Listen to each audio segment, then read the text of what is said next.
Selamat jajuan. Nah, di Bapak Turara Sedina, semoga kita semua sehat, tidak kekurangan satu apapun, dan masih bisa bersyukur dalam apapun. Amin. Semoga kita semua sehat. Saya cakap, saya doakan semoga kita semua sehat, tapi saya pun tidak sehat, pemirsa. Tapi tidak apa-apa ya, kan doa yang baik-baik, biar datangnya pun yang baik, pemirsa. So, pemirsa, hari ini saya buat video apa? Tanah. Hari ini saya nak buat video, pemirsa, karena kan banyak orang tanya gitu, dan ada yang cakap anak saya itu kena infeksi paru-paru sakit apa sebenarnya sampai kita masuk ward, kan gitu ya pemirsa. Waktu hari Selasa itu kita sebenarnya mau cek macam biasa saja, ambil obat gitu pemirsa. Nah rupanya sampai di sana itu setelah dokter cek, si Madawan dulu, dokter cek kan, karena kata dokter sekarang ada virus, dia cakap virus influenza. Itu kena semua anak-anak. Kalau kalian pergi ke hospital, tak tahulah di daerah kalian sama atau tidak, saya tidak tahu. Tapi kalau kalian pergi ke hospital Sungai Siput, pemirsa, memang anak-anak ya, kebanyakannya saya tengok usia 8 tahun ke bawah lah, 8 tahun ke bawah. Semua banyak pemirsa, batuk kul, nangis semua. Lepas tu budak kecil ni kan dia orang tak pandai, macam batuk buang kahak gitu tak pandai kan. Jadi dia orang itu batuk sampai muntah gitu. Jadinya kebanyakannya mereka ini muntah, batuk, sesema begitu. Nah, begitu juga kemarin si Madawan pun. Nah, jadi dokter nak pastikan ini demam biasa atau memang kena juga. Jadi dia ambil darah. Masuklah ke ruang misi kan. Masa misi ambil darah tu, dia cucuk, darah tak keluar. Darah tak keluar, dan dia pegang sini ubun-ubun baby. Lepas tu saya cakap dia nangis pun sudah tidak ada air mata lagi misi. Saya cakap, oh iya ke? Lepas tu dia tengok daging badan Madawan, dia cakap sudah kering. Saya cakap memang sudah 2 hari ni dia tak mau minum susu. Mau sedikit saja gitu, mau minum sedikit, lepas tu sudah gitu. Karena kita ibunya, kita kan tahu ya kapasitas anak saya minum susu gitu. Tapi masa itu dia belum cirit lah, dan dia tidak demam, dia hanya batuk dan sesema. Dan karena dia meragam, dia itu karena memang dia tidak mau minum susu ya, baby meragam lah ya kan. Nah jadinya karena tidak boleh ambil darah itu tak tahu bagaimana misi suruh saya keluar, nanti tak sanggup tengok, dia cakap gitulah. Memang anak saya kuat jerit di situ pemirsa, tapi saya tahu mereka juga buat untuk kebaikan anak saya kan. Karena saya pun dulu pernah begitu juga, bukan senang kita mau ambil nadi baby. Lebih-lebih baby itu sudah dehidrasi, sudah kekeringan kan. Saya tunggu di luar, dia orang pasangkan selang untuk infus. Oh my goodness, saya sudah dalam hati, mesti anak saya masuk ward itu. Lepas sudah selesai, saya masuk dalam. Kita plan nak masuk ward, tapi tunggu apa dokter cakap. Kalau dokter cakap tak payah, nanti pergi ke ward kecemasan, suruh buka kat sana lah, dia cakap. Okay. Lepas tu saya hantarlah darah tu ke makmal, keluarlah hasil makmal.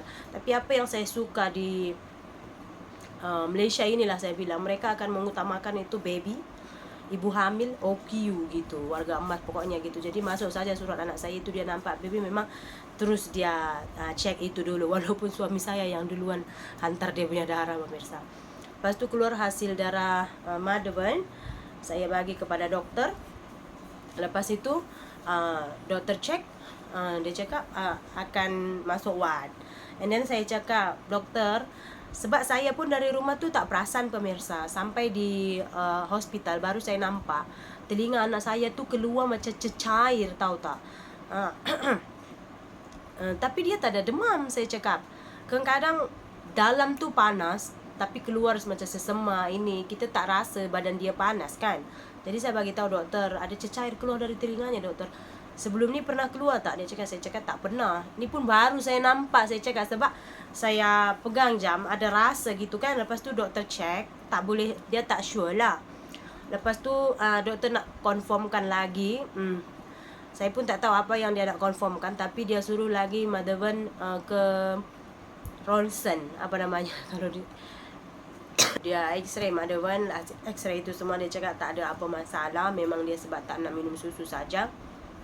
And then masalah telinga dia itu, so kami dimasukkanlah ke dalam ward. Lepas tu dokter cek saya, dia kata pressure saya tinggi pemirsa, and dia demam tinggi saya, and then batuk saya pun teruk. Karena batuk, bila kahak saya keluar ada campur sedikit darah gitu.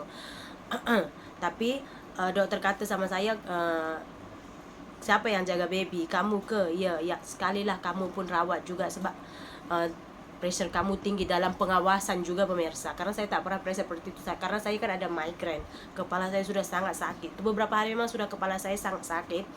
Kita tambal ini pemirsa, ini sebenarnya bukan obat tau, ini bukan obat, ini hanya tahan sakit. Ini saya pakai kalau saya mau buat aktiviti. Sekarang saja kalau saya mau buat aktiviti, saya minum dulu paracetamol 2, and then saya tambal ini baru saya buat aktiviti. 2 jam macam itu, habis tenaganya semua, saya sudah lemas. Masa itu saya akan rehat, tak nak buat apa-apa lagi gitu. Ini bukan obat sebenarnya, hanya tahan sakit sahaja. Jadi saya kemarin itu naik air 1 botol saja. Lepas itu sudah batuk-batuk, sampai sekarang batuk juga. Tapi saya ada ubat lah. Singgem pun sebenarnya mau masuk ward, cuman saya call emak. Saya ingat mau titipkan Magiswaran dengan Mahalashmi di rumah emak. Kalau singgem masuk ward, rupanya emak saya pun sama juga, dia pun batuk, semua kuat, demam kuat.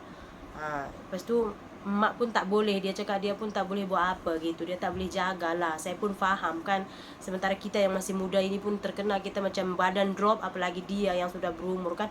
Saya tak apa mak, tak apa. So Singgam kata dia tak boleh masuk ward, tak ada siapa jaga anak. Jadi ya udah Singgam ke rumah dengan anak-anak, kami masuk ward. Paginya hari Rabu kita dirujuk ke Hospital Ipoh pukul 7 pagi.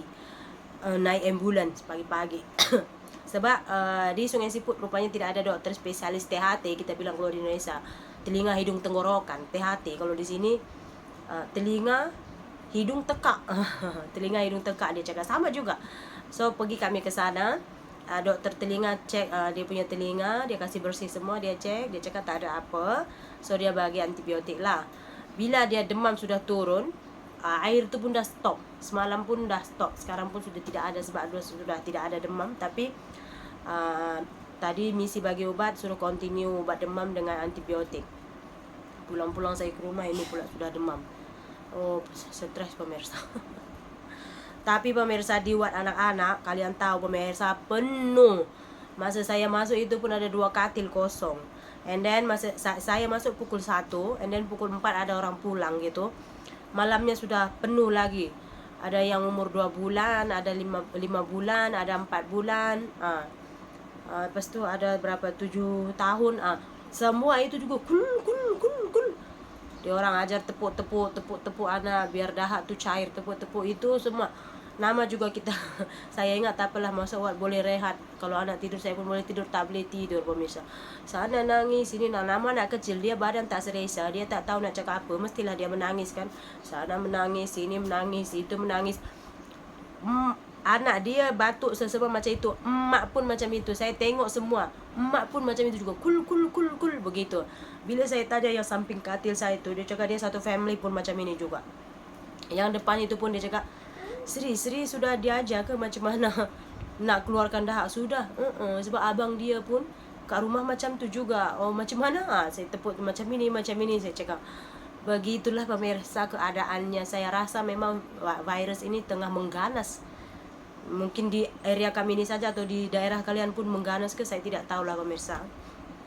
Jadi ke belakang ini saya bagi tahu dengan suami saya, kita kurangkanlah keluar. Di luar ni banyak penyakit, saya cakap. Tengok di hospital penuh pemirsa, oh my goodness. Pukul 8 kalian datang, sudah dapat nomor urutan yang ke berapa puluh entah. Oke pemirsa, saya tak boleh memang lama-lama sebab saya masih batuk. Itulah dia info dari saya. Terima kasih banyak. Kita jumpa lagi lain video. Bye.